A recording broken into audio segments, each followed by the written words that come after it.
नमस्कार छात्र।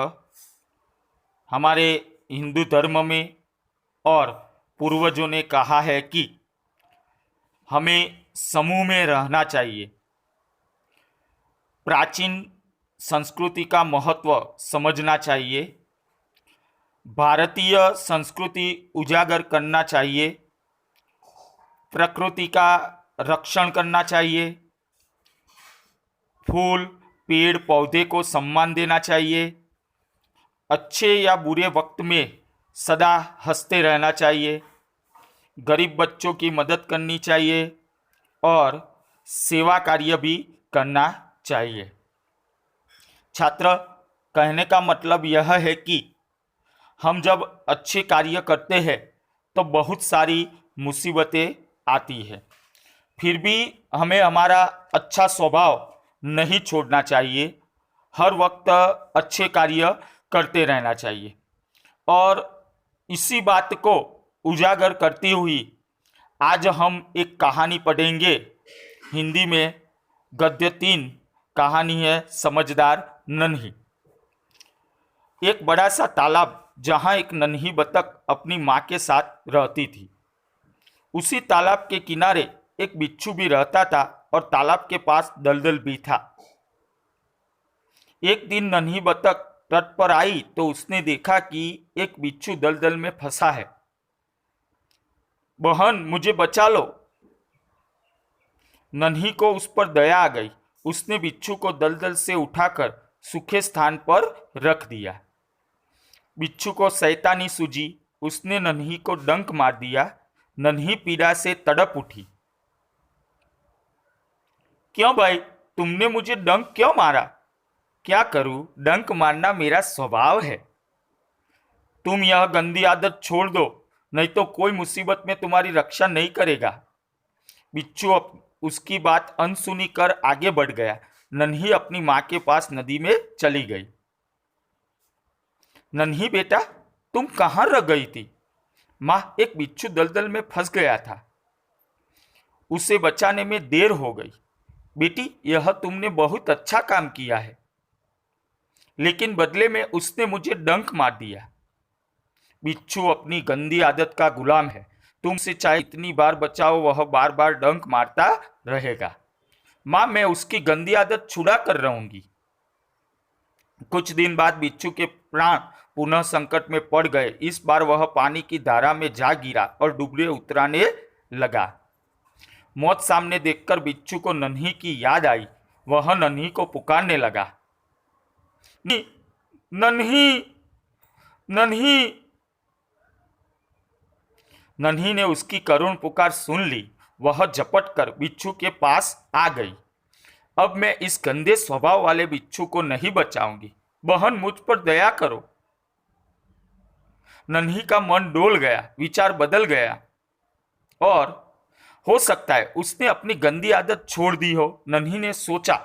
नन्ही ने बिच्छू को दोबारा जीवन दान दिया। बिच्छू अपने स्वभाव के अनुसार उसे डंक मारने के लिए आगे बढ़ा। नन्ही उसका इरादा समझ गई। अब देखिए, बिच्छू भाई ठिठक क्यों गए? डंक मारो। बिच्छू शर्म से पानी पानी हो गया। उसे शर्म आने लगी। बहन, एक बात बताओ, मैंने सदा तुम्हारे साथ विश्वासघात किया, फिर भी तुमने मेरे साथ भलाई ही की, ऐसा क्यों? नन्ही ने कहा, भलाई करना मेरा स्वभाव है। मैं तुमसे बदला लेने के लिए अपनी अच्छी आदत क्यों छोड़ दूं? मेरा काम बचाना है। मैं मुसीबत में पड़े को बार बार बचाती रहूंगी। तुम्हारा डंक मारना स्वभाव है, तुम मारते रहो, देखती हूं कौन जीतता है।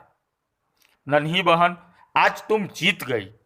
मैं वचन देता हूं कि अब मैं किसी निर्दोष जीव को डंक नहीं मारूंगा। अब देखिए, नन्ही माँ के पास गई। बेटी, कहाँ देर कर दी? नन्ही ने पूरी घटना बता दी। प्यारी समझदार नन्ही, भले लोग अपनी बार बार की भलाई से इसी तरह बुरे लोगों को भला बनने की राह दिखाते हैं। नन्ही प्रसन्न होकर थिरकने लगी, नाचने लगी। इस कहानी से हमें यह सीख मिलती है कि अच्छे लोग अपनी बार बार की भलाई से इसी तरह बुरे लोगों को भला बनने की राह दिखाते रहते है। इसके लेखक है शंकर सुल्तानपुरी। छात्र, आपने नन्ही की कहानी तो सुनी, चलो एक ऐसे ही अन्य कहानी के कुछ चित्र यहां पर है। अपने शिक्षक की मदद से चित्रों पर चर्चा करते हुए कहानी बनाइए। देखिए, चित्र देखकर कहानी का निर्माण कीजिए। यहां पर 4 चित्र दिए हैं, बराबर। आपने यह कहानी सुनी भी है। अब देखिए विद्यार्थी मित्रों, आपने संज्ञा की जानकारी तो प्राप्त की है। संज्ञा के बारे में पुनरुक्ति को रोकने के लिए सर्वनाम का प्रयोग होता है। उसका एक अभ्यास यहां प्रस्तुत है, जिसे ध्यान से सुनिए, बाद में पढ़िए। सर्वनाम। निम्नलिखित परिच्छेद को पढ़िए। रमेश अच्छा लड़का है। रमेश के पिताजी शिक्षक है। रमेश की माताजी गृहिणी है। रमेश का बड़ा भाई कॉलेज में है। रमेश कक्षा 6 में पढ़ता है। रमेश मेरा अच्छा मित्र है।